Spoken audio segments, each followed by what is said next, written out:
Test 1 2 3. Can you hear me? Test 1 2 3.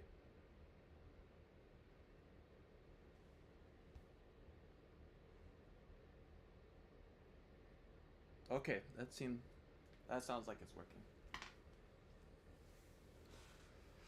All right. Happy Saturday, everyone. This one, this weekend may be a little interesting because already we're starting off with not the greatest internet connection, and it's not the first time. Definitely won't be the last time. It's one of the joys and curses of living in rural Minnesota between an 80-acre farm and a 40-acre farm. It's just, it's a part of life. Honestly, it's amazing that I can even do this because when we first moved in to this acreage, we didn't even have this amount of coverage to where I could do a live stream like this. So I'm dancing on the edge of not having enough data to have this live stream work correctly, but that's okay. It's just kind of facts of life, right?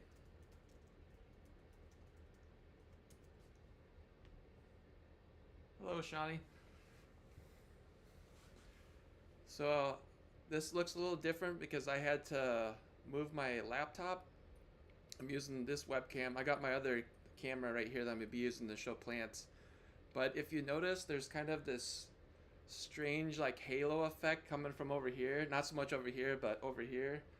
And the reason why is because I scrambled to pull the T5 fixture out of here. I have a ballast that's starting to fail, and I knew about that.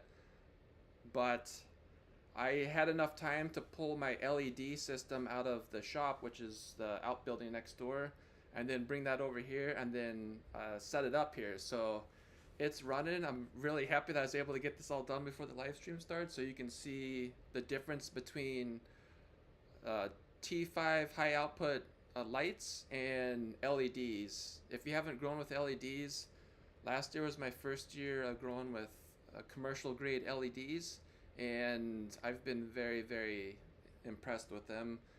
The biggest thing that I've noticed immediately is that they don't put out as much heat as the T5s.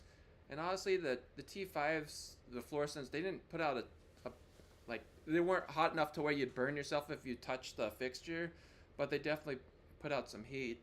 And since we live in Minnesota, I actually use the heat from the T5s to my advantage. So next door, I have a insulated shop. I typically don't run the heater over there because I don't have to. It's insulated very well, so it stays about 15 to 20 degrees above ambient temperature, which is very convenient this time of year when I have dozens of seedling trays running. So what I did, and I can't show you because I don't even have good enough signal in that shop. I was planning on doing a live stream last night so I could show you how I start my pepper tomatoes, and I did put a short out on that so you can catch that later if you want to see how I do the peppers. But I have a homemade germination chamber over there that holds about just under 2 dozen trays at the time. It was actually a gift from the last homeowner. It looks like a bread rack that you'd see at a grocery store. And as soon as I saw it, I'm like, oh, I think I have an idea for that. So I double wrapped it and put a heater in it, and that's my germination chamber for all my warm season plants. So if you're in Minnesota right now, this would be an excellent time to start your peppers. You're not late, you're not early. This is the perfect time to start the peppers. And then tomatoes, I'm gonna be starting those this weekend too. And I have another, I think, 6 or 7 racks of tomatoes that I need to get started this weekend. So those will go in the same germination chamber with their buddies, the peppers that already started. Felt electric 12-inch LED grow lights, 22 par is what I use. Nice. Have you had pretty good results with that, Shawnee?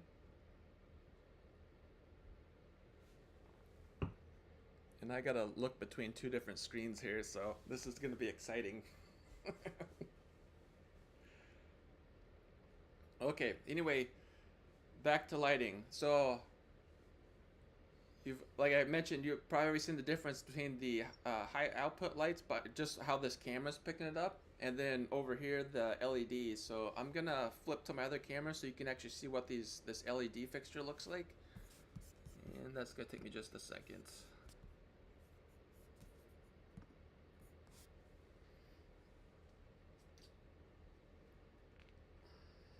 Come on, baby.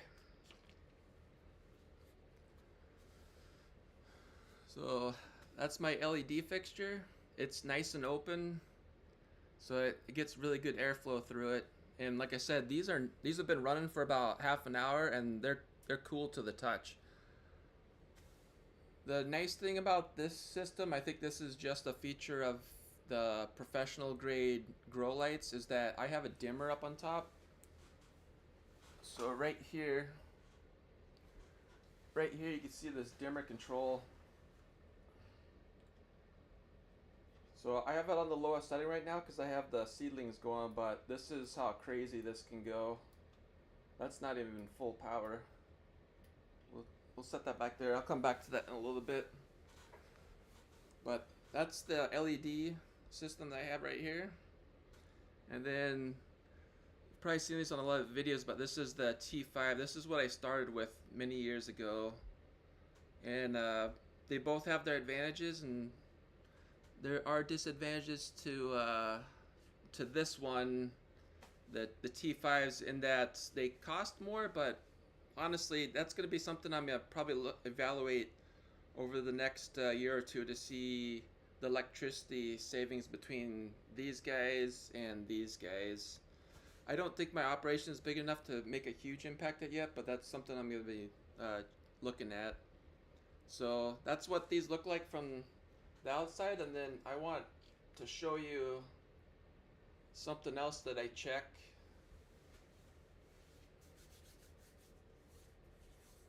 Everyone talks about spider farm now. Grow greens, have the plant flower fruit with them. Good. We're working for the first shelf I have. Take 7 lights to fill my shelf. I can choose to have just one tray of lights going, or multi. Good. That sounds like a good setup for you. Okay. So I tested this. It should work. Not all light is equal.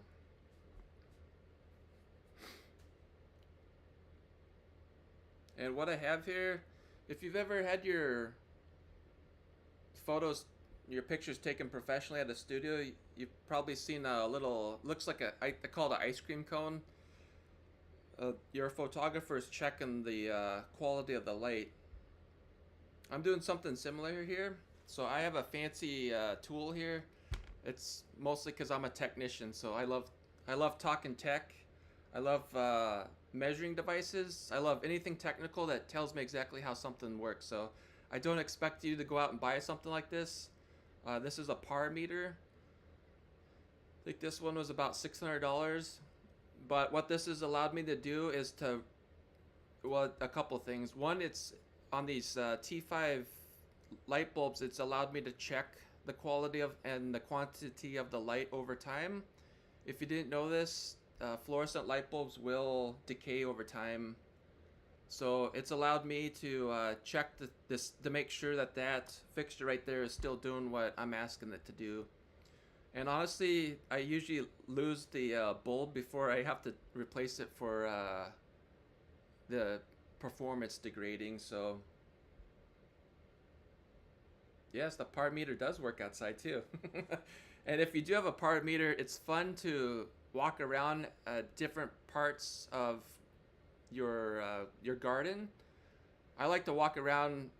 When I first got this meter, besides checking the lights, what I love to do is go outside, and I was curious to know what is the difference between growing in the shade of we have oak trees by the house. I wanted to see what's the difference in the quantity of light getting to that spot in the shade of an oak tree versus full sun, and it's a crazy stark difference. I'll probably do a video later this year walking around with this, but it's very cool because it's eye-opening on the power of the sun, and then it tells you in real time how little light your plant is actually getting if it has a shaded spot. So This is a great tool to have, but I powered this up because I wanted to show you the difference between these two systems here. So I got the LED, got the T5s over there.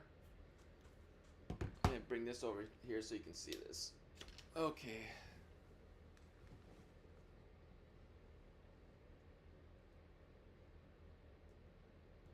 There you go. So this is underneath the LEDs right now. We're at just under 210 micromoles per meter square per second. That's at 20%. So if I take this dimmer switch and put up to 40%, we're gonna see right there we're at 400. We'll let it settle in. We're at 410 micromoles per square meter per second. That's just going from 20 to 40%. So let me knock it down, back down to 20%. So as a rule of thumb for when I'm growing, I like to keep it around 350 to 400 for these seedlings when I'm inside. So what I just did here is I moved this over to underneath the T5s. And you can see I got them about 10 inches away from the tops of these plants. And this is the cool angle on this camera because you can see how these seedlings are doing. But that's where my par meter is, and then let's see what this guy's saying.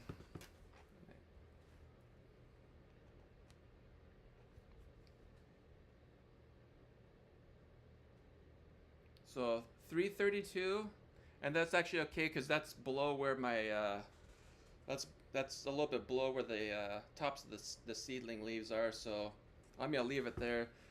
But I use this right here to measure on the distance of where I need to have the lights in relationship to the top of the plant. So if this was like 200, 250, I would lower these lights down.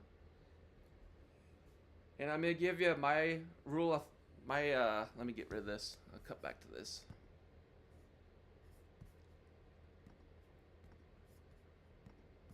Okay. So that's how I use a par meter. If you don't have a par meter, like I said, I don't expect you to go out and buy a par meter. They're very handy tools to have to give you a very quick feedback of how your plants or how your lights are performing, and to judge where you need to have the lights in relationship to where the plants are. If you don't have a par meter, that's totally fine. There is an easier way to check to see the distance between where the lights are and where your plants need to be. And that is if you take your hand and you put your hand out above where the plants are, you should feel a little bit of warmth. This works for a T5. If you have LEDs, you're not going to have that heat. But on the T5s, about where you need to have those lights, your hand should feel a little bit warm. Not hot, but you should feel a little bit of warmth from those lights. And that's a very crude but very fast way of judging where your lights should be in relationship to the plants. Good morning, afternoon, evening.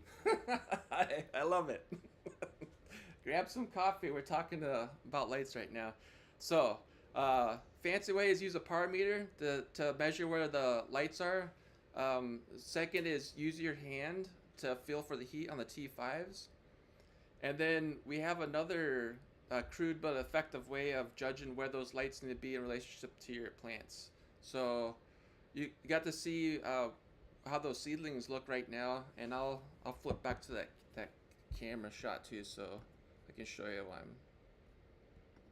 I'm talking. Okay. So you can kind of see how these seedlings are doing. And if you've been growing for any amount of time, you know there's a couple things you need to look at. And one thing you need to look out for is plants that are starting to stretch for the light. Sometimes you'll hear people talk about them getting spindly, but they're getting like really tall, really thin, and you can see how these guys don't look like that at all. So if these were starting to stretch up and they're just getting long and lean like me, then we would want to lower the lights down closer to them. So that's how you know if your lights are too far away from the surface of the plants. Now, what happens if you go the opposite direction and you get them too close to the plants? And something to look out for too. If you get the lights too close to the plants are gonna look like they're being hurt. We say they're getting leggy. Yep, that's a good way of putting that too. Yep, leggy or spindly. Those are both ways to describe the same thing. So, yeah, absolutely. Why did you cut out like that? Okay, I gotta wait for my camera to catch up to me.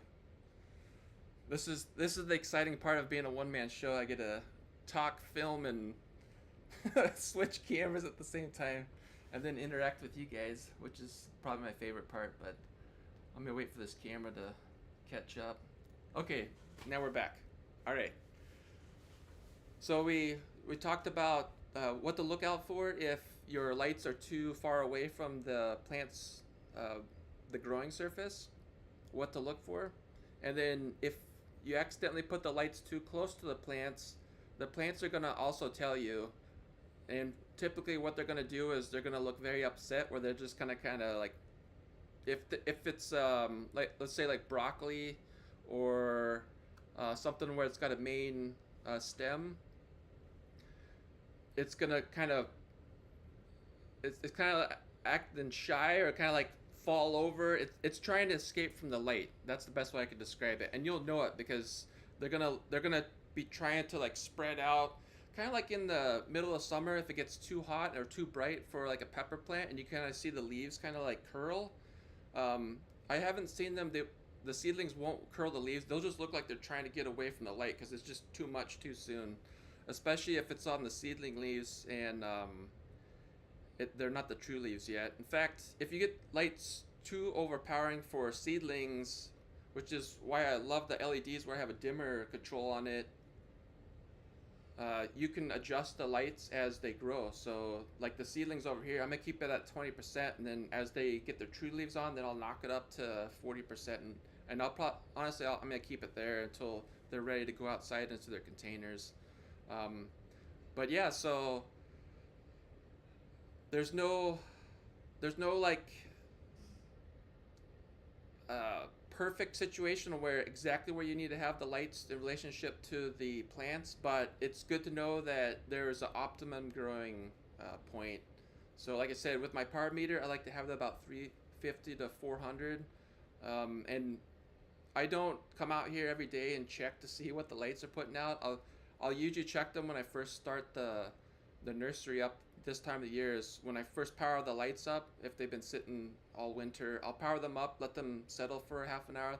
Then I'll bring my power meter out here and check them to make sure they're doing what they're supposed to. And here's something else too. Our eyeballs are horrible at judging lights. It sounds nuts, but with the power meter, if it's working correctly and it's calibrated, it's not gonna lie. So something that seems bright to our eyes, and you notice I'm wearing glasses too, so I'm already at a disadvantage, but something that looks bright to our eyes may in fact actually not be bright enough for that plant to photosynthesize and make its own food. So that's something to be aware of too, is just because it looks bright to you, it may not be enough brightness. Or when we're talking about grow lights too, I haven't even covered this yet. I gotta check this. I see chats going on here. Keeps you on your toes. Yep. We grow microgreens, corn. So I'm curious, are you growing, I'm assuming you're probably growing the microgreens under lights, but is that just what you have going outside, or are you growing those under lights too, is what I'm really curious.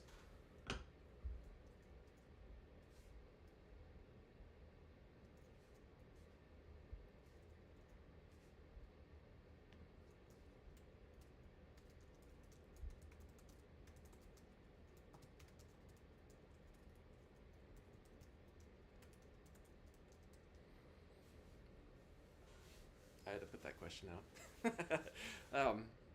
Okay, I was just about to talk about color. So, talked about light intensity, but something else that we talk about is light color.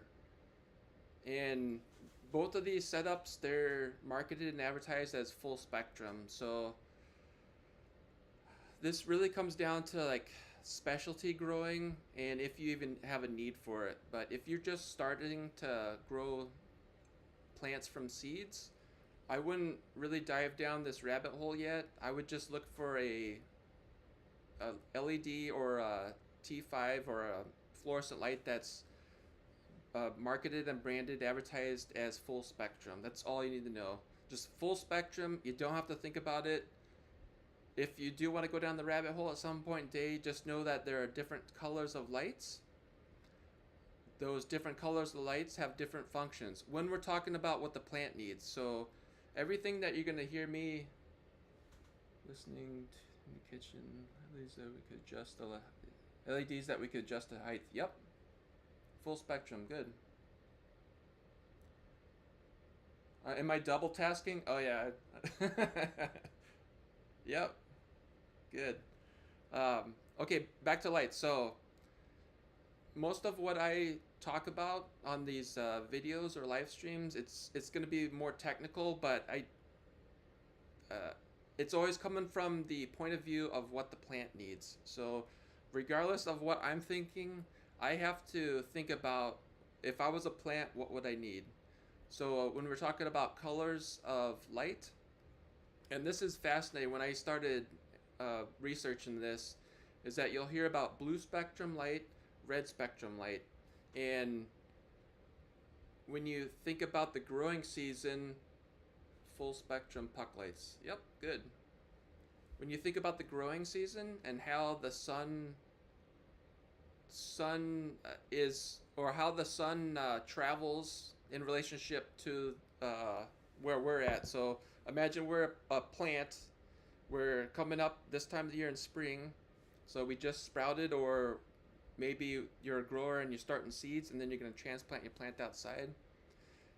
The sun is going to be lower in our sky here on Earth. So there's going to be more blues.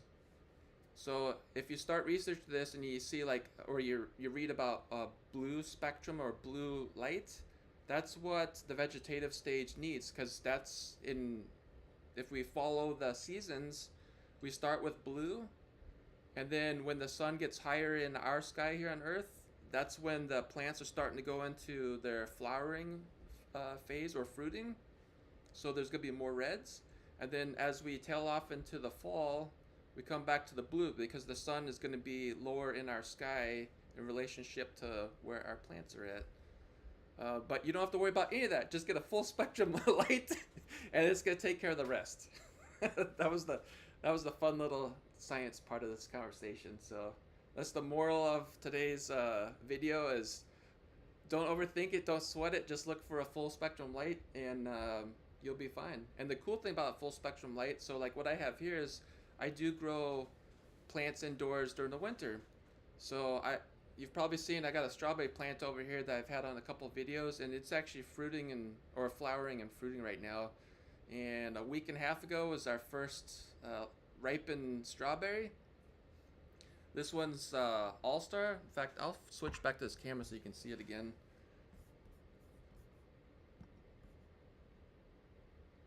But with a full spectrum light, you can do something like this. So this strawberry plant, it went to sleep last fall, and then I woke it up about 2.5 months ago. And you can see the flowers on there, and there's some fruits that are hiding right around here.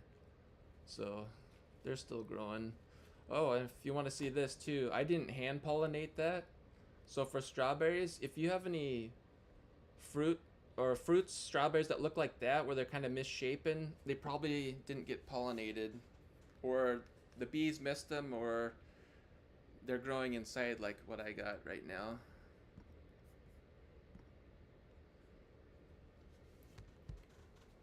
So if you do have, thank you.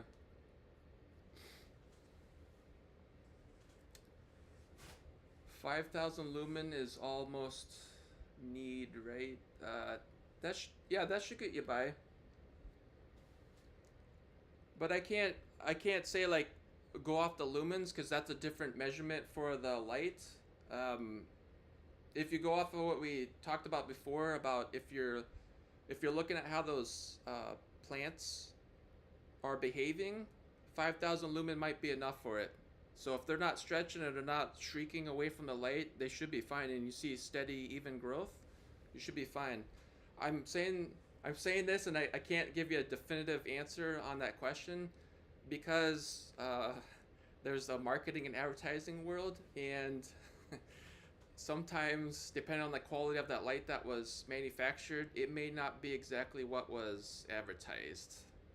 So um, I'm at the point where I don't mess around with that. I don't even look at the lumens. I'm looking at what the par value.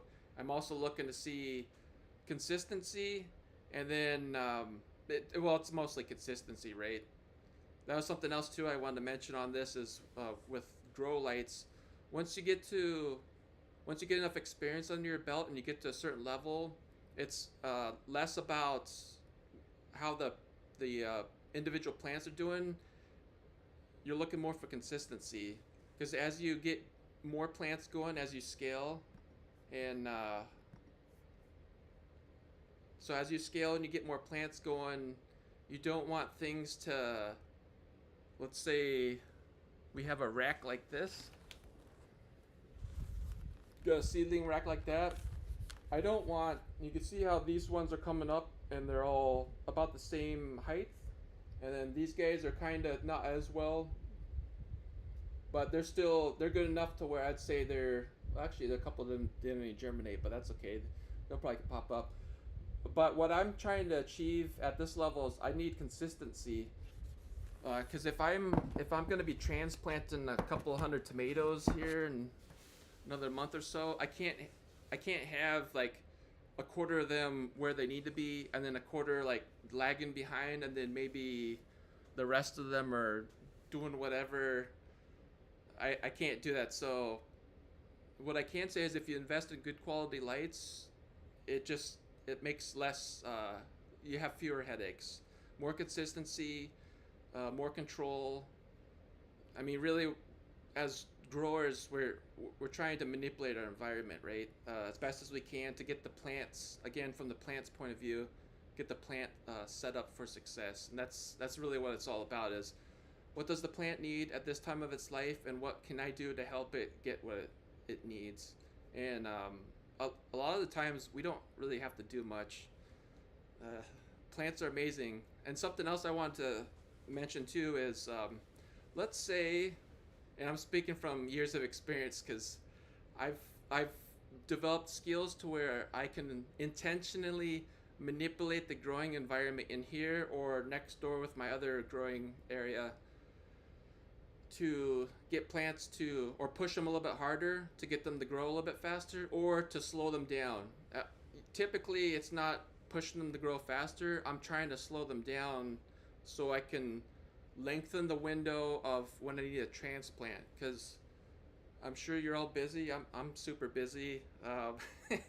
And sometimes I can't get everything transplanted when I need to get transplanted. So I might need a couple days so I can get caught up with other tasks, and then I can go transplant another 40 jalapeno peppers or whatever into the containers or whatever. You get the idea. So there's a couple levers that I can pull to for extending or speeding up the growth of the plants. And if you haven't heard this before, this is very, very good information. I didn't hear, I think I heard one of my professors at Oregon State talk about it, but we didn't really spend too much time on it. I think it's just because there's just so much information that you learn in college courses that you can't really dive deep in individual topics. So manipulating, found my ceiling boost really helped in starts. Nice. Okay, a couple levers we can pull to manipulate the growing environment. So one is the light. So if we, like I mentioned earlier, we talked about earlier, if the light is not intense enough, the plants will reach for it. But what if the plants have enough to where they're not reaching it, but they're also not actively growing? Which is also very cool about these LEDs, because with that dimmer switch, I can actually, that's one lever I can pull or use. On the T5s, I can just adjust the height of the lights. So what I'm saying is, if you give the plant just enough light to where it's not going to reach for light because it's getting it, but you're not getting it so much that it's actively growing in its seed tray or whatever container you have, you can essentially stall the growth of that plant. It would be similar to your spring garden where I grew up in Seattle, so I'm used to like you could go 2 weeks without sunshine, where it's just like heavy overcast rainy. So it's kind of like that. So that's one lever I can pull where I manipulate the light, and this is inside, right? I manipulate the light so the plants are just kind of idling. At that point, I lengthen my window or help me transplant them into where they're gonna go. Another lever that we can pull or manipulate is temperature. So I have humidity. I have a little gauge here. It shows me quick humidity and temperature. So we're just under 70 degrees. That's in my basement. So it's usually about 55 down here in the basement. But with the grow lights going on, it raises the temperature. So in my other insulated shop, I can manipulate the temperature over there. And so I was mentioned earlier, I don't heat that space because I have T5 fluorescents out there. I got multiple fixtures like this on a racking system. What I did was I wrapped that whole rack system, so it's basically in a homemade grow tent.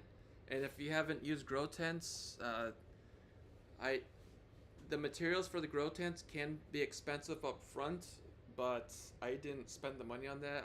I love building stuff, so I just went down and got I think it's 8 mil or 10 mil plastic, and I just wrapped the whole structure in plastic. That's how I made the germination chamber too. So I didn't spend a lot of money on it, and I effectively made a homemade grow tent. And because of that, when the T5s kick on, they're putting out some heat. Not a ton of heat, but they're putting out enough heat to where it raises the temperature inside that homemade grow tent by another 15-20 degrees.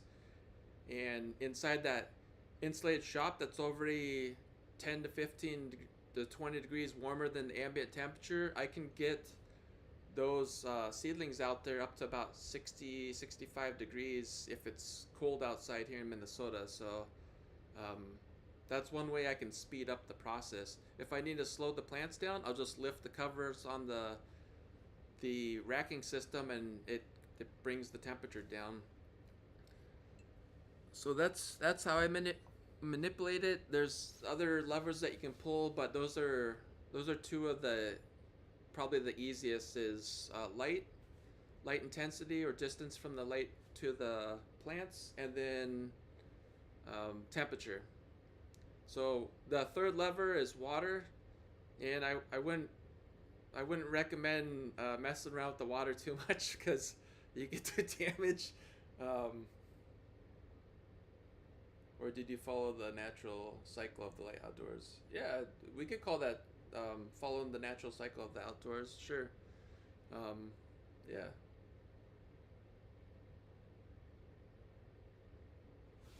Actually, did you cycle? This one I'm kind of curious. I gotta type something really quick.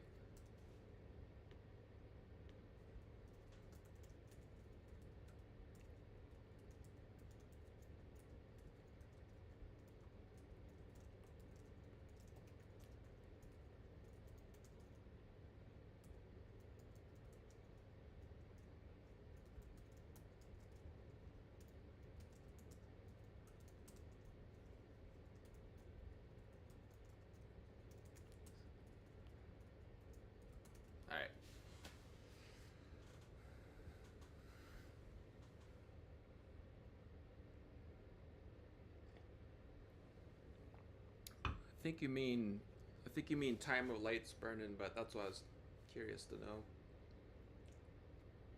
Okay, I'll briefly talk about water. You can manipulate water. I wouldn't recommend manipulating water on seedlings because the seedling stage for a plant's life is probably the most vulnerable. Just I mean that's really kind of life in general, right? I mean baby babies are vulnerable at that point. It's the same thing for the seedling. It's not old enough to be able to really take a lot of stress in the environment. So I don't I don't mess around with the water at the seedling stage. I get them as much water as they need, and especially since I bottom water in these trays, that's a huge thing too. So if you're seed starting, I would encourage you at some point in time to look at bottom watering. There's a bunch of reasons for that, and there's a lot of very good reasons. One is you've probably seen, or if you haven't experienced this yet, with damping off disease. I don't know if you can see it, but behind the strawberry plant, I have a fan blowing, and it took me a, it took me too long to figure this out. So I want to say it's like maybe 2 or 3 years, and then I finally broke down, bought a fan, and then I was kicking myself for not buying a fan sooner. So the best advice too for that is get a fan. It doesn't have to be a crazy large fan. It just needs to be enough to circulate air over the growing space. So I don't even have that fan. It's not an oscillating fan. Its sole purpose is just to move air across where I'm talking right now. Just get the air moving so there's not stagnant air right over the seedlings where the active growth is. Oh, yeah, that's what I was wondering.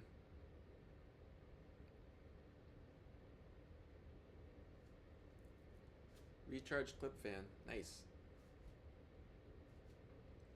Okay, yeah, that's what I thought you were talking about.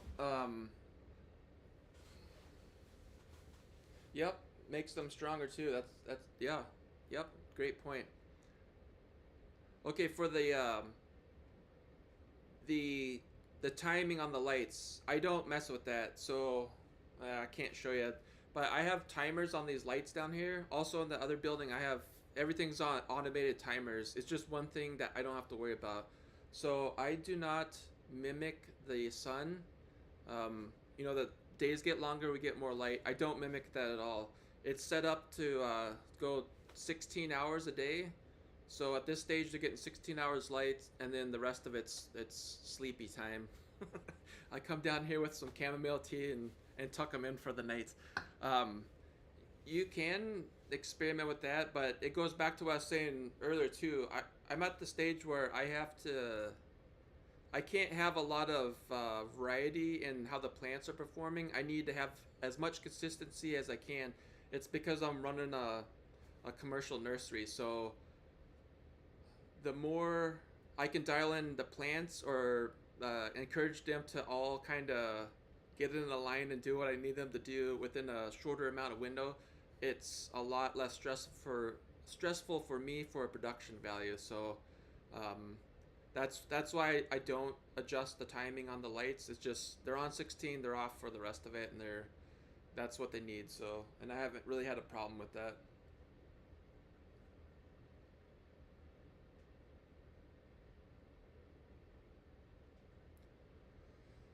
So that's yeah. The timers are pretty inexpensive too. So it's just a plug-in timer into the 110 outlet, and then I don't have these daisy chain, but that's the cool thing with the professional lights is they're usually set up so you can daisy chain them. So different manufacturers have different specifications. I can't daisy chain off this light because it's a different connector versus the T5s, but when I had two T5 fixtures here, there's an actual outlet on the fixture, so I hook one cable into my timer on the wall, and then I just daisy chain or take the plug from the other fixture, plug it right into the outlet on that one, and then off they go.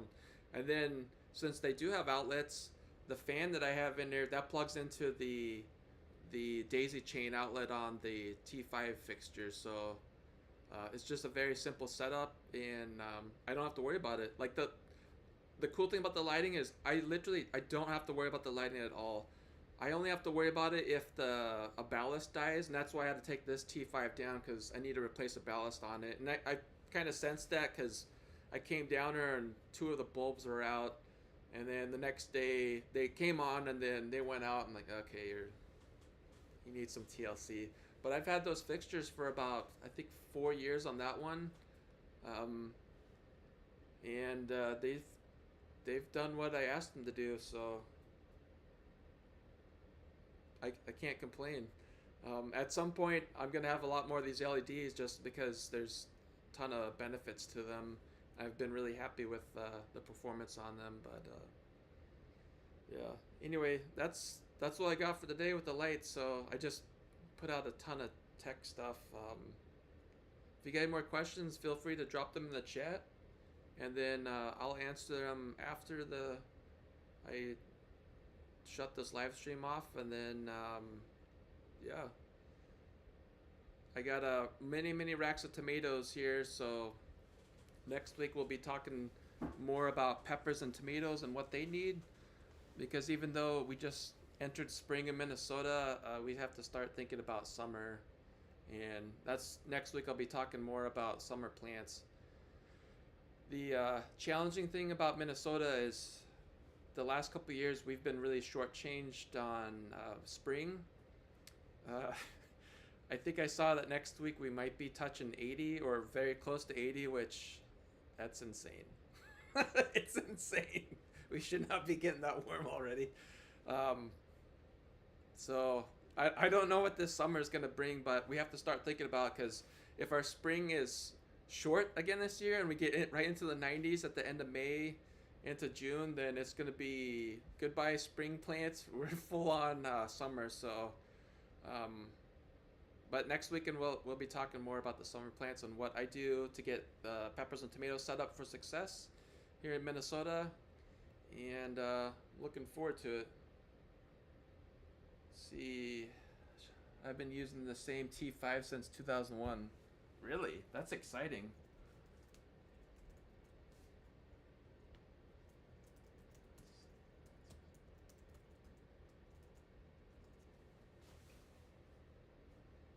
Oh yeah, I totally agree. There won't be spring plants if it keeps up like that. Yeah.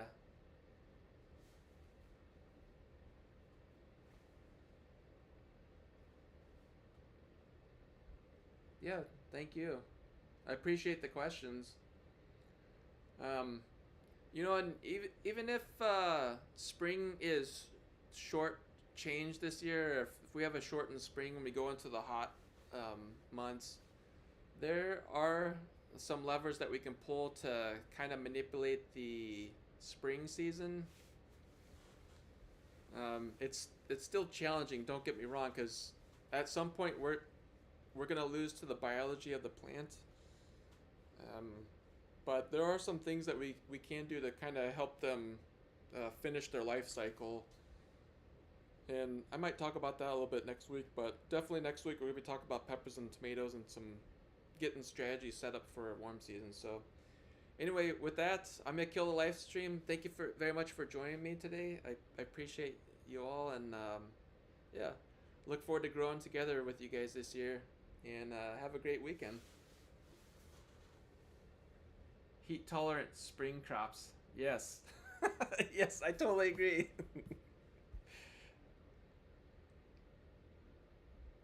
Yep.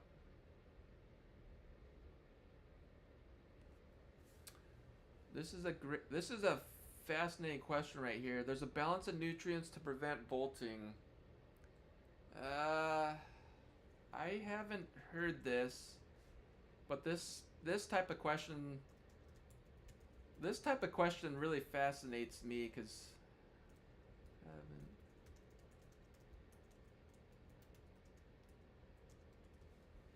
actually, yeah, let's talk about this real quick. That's a fantastic question, Shawnee. Um, I haven't heard a balance of nutrients preventing bolting. Um, but if we kind of think about the life cycle of a plant. What's the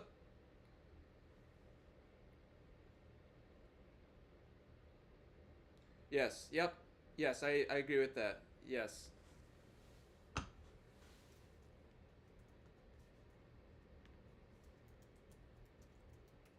Yep, I agree with that statement. Okay, yeah, so I haven't heard about the nutrients, and I agree with the balanced nutrients can slow it down, but at the end of the day, the plant's gonna do what the plant needs to do. If we take a couple of reducing stress to prolong the reproduction, yes, exactly. That's yes, thank you, Shani. That's exactly where I was going with this. So if we think about the life cycle of the plant, what's the plant trying to do? And we could really like dig deep in this subject too, but let's take an annual, like actually let's take like a broccoli plant, because I'm sure a lot of you have broccoli started already. I got broccoli right back here on one of these trays. Um, what in that, if we were that plant, what are we trying to do? We're trying to make it through our life cycle and reproduce. And this is like next level growing. So I'm gonna be speaking at like the intermediate grower level now. Just because if you're beginning, that's fantastic. But this is something that you should really um, be aware of, just so you know what this plant is trying to do. So if we're this broccoli plant, our goal is to at the beginning in springtime, we germinate, pop up through the soil, pop up through our soilless media in our trays, and then once the true leaves start coming out, we're gonna start growing this canopy. So this is what's called the leafy green, or the leafy stage of a plant's life. And you'll notice, if you've watched plants long enough, they start off very slow, like painfully slow. It's like watching grass grow. But as that plant starts to put on more leaves and the canopy gets bigger, it starts growing faster. And you've probably seen this. You get to, at some point in the horticulture world, we call it a rapid growth phase. That's when you can like go grab coffee and come back and you swear the plant's grown like this big. It probably, I'm exaggerating, of course, but it's in the rapid growth stage of that plant. Now, this is where we need to know more about this, because if we're in Minnesota and at this point in time where it's going into rapid growth, we get those 90-degree temperature swing days like we typically have had in the last couple of years at the end of the May. That plant is going to get stressed out. And what's probably going to happen is it's going to say, whoa, whoa, whoa, this feels more like July. I have to be able to finish my life cycle. So that means I still have to flower. I have to have the flowers pollinated. I have to produce the fruit or whatever the end product is to make the next cycle of life. So I was just checking the comments real quick.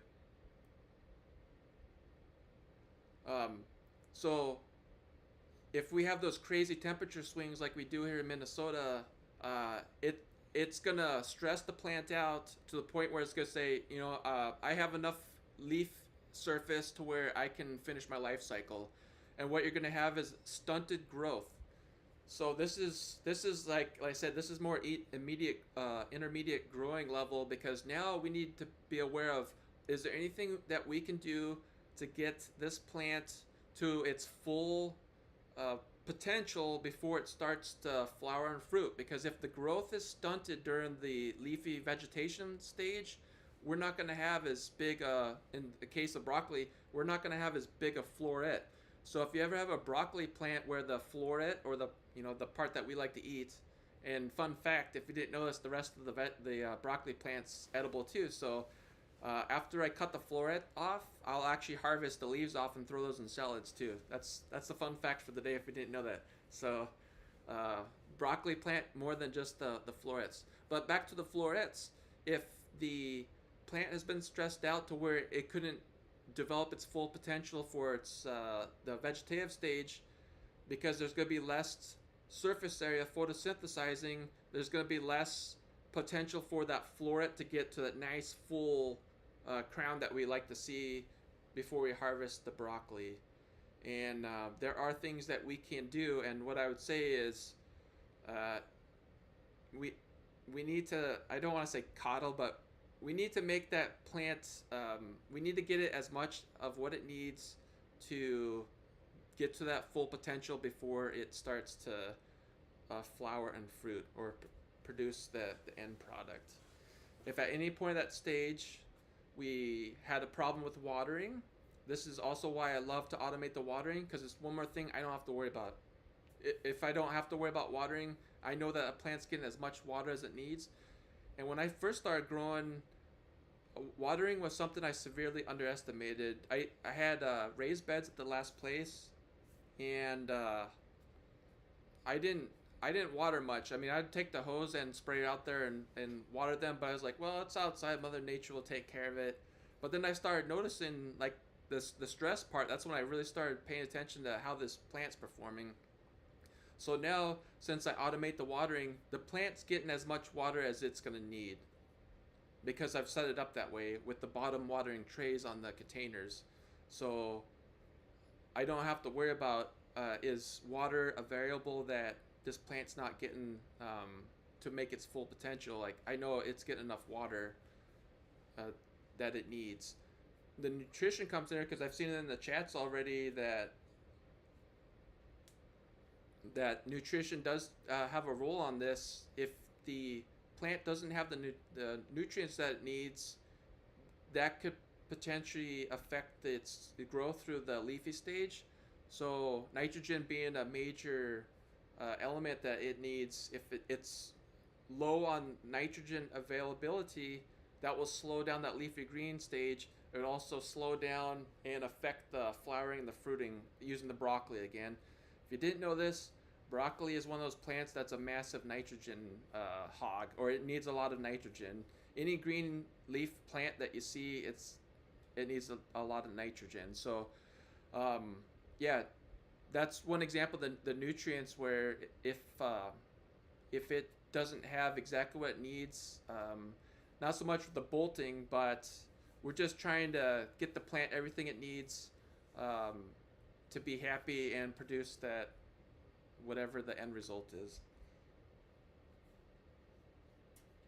Sounds like you are fully automated in your grow, Andy. Yes, I am. I've automated as much as I can, just because life happens. You know, up until about a month and a half ago, I had a full-time day job. Plus, I was running this plant nursery as a seasonal business, and it's a lot. So, and what does that look like? That means working 10 to 12 hour days at a day job, coming home doing another 4 to 6 hours on this plant nursery, and I don't have time to go out and water plants. So very early on, I'm talking like 6 7 years ago when I was firing this up, I immediately was looking at ways to where I can um, I can run a plant nursery without running a plant nursery. And it is possible to do it. And I'm excited because when we get here later next month, in April, when I start moving plants outside to the hoop house, I'm going to show you some, I don't want to call them shortcuts or hacks because it's so cliche. It's methods that I've developed over the last 6 7 years to where, for example, you know about hardening off or getting plants ready to move from an inside growing environment to the outside. And I'll show you what I do when we get out there, but I do not, I break all the rules. I don't take a week to get my plants acclimated. I take about 5 minutes. That's the teaser. So I'll show you what I do. I use tools for that. I also was curious to know, how do the really big plant nurseries, how do they harden off plants? Because I mean, I have dozens and dozens of seedling trays that I'm worried or dealing with when I'm transplanting, but I'm talking like the mega plant nurseries that are doing millions of plants. It's just astronomical, and they have a lot of automation. So what they do is they actually manipulate the growing environment inside their greenhouses. I'm not that fancy yet. I mean, someday maybe I'll be there. Hardening off in the shade on a calm day. Yes, yes. Shawnee's got this down then. I never heard enough.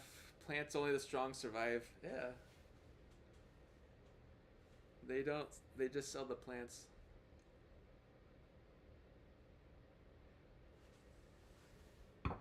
Oh, that's fascinating. You running hydroponic.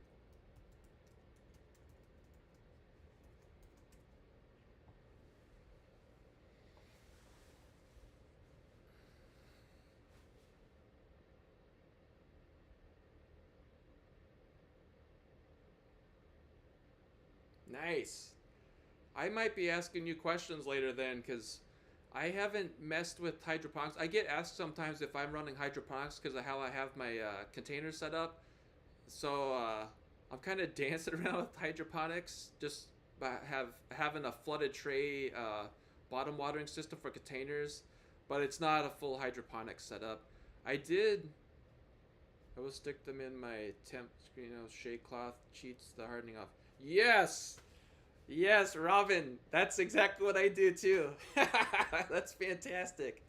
Yes, I figured there was other advanced growers doing the same thing, but yeah, when you're working 12, 16 hours a day, you don't have time to spend like hauling trays of seedlings outside and then hauling them back inside. So yeah, that's the power move for hardening off a bunch of seedlings.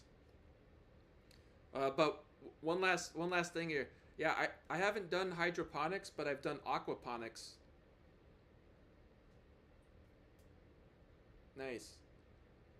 But I started off with aquaponics. We at our last house we had a, I think it was a what, 20-gallon fish tank, like tropical fish, and I built a little contraption. I had a little tray up on the top, and then I would recirculate the fish tank water through the my little home built tray up on top, and it's pretty cool. I was able to grow lettuce and a couple other small leafy green plants.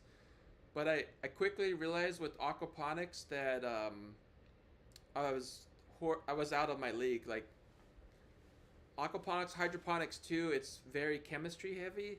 And once I figured out that I did not know enough of the chemistry, and aquaponics is just inherently brutal because you have two growing systems that you have to monitor, and if you tweak one too much, you're gonna upset or kill off the other system. And I didn't want to kill off my tropical fish, so that's what led me to these guys, to Oregon State University. That's actually what started, but that was almost a decade ago now.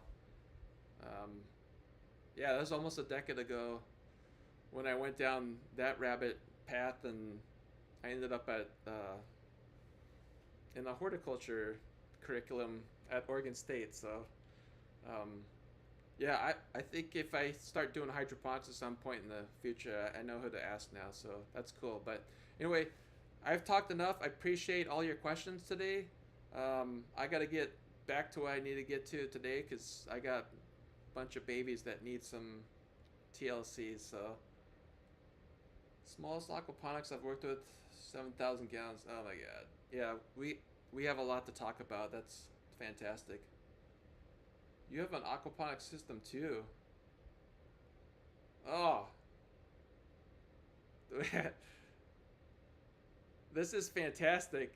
Hydroponic. I never expected to be talking about hydroponics and aquaponics today, but I appreciate you letting me know about that because we gotta talk later because those two worlds fascinate me. Use hydroponics and stars. Yeah, yeah. We'll talk later. I gotta kill this live stream because I'll just keep talking all day. So anyway, thank you very much for the questions and the info, and yeah, we're gonna be talking about hydroponics and aquaponics later. So anyway, cheers. Look forward to growing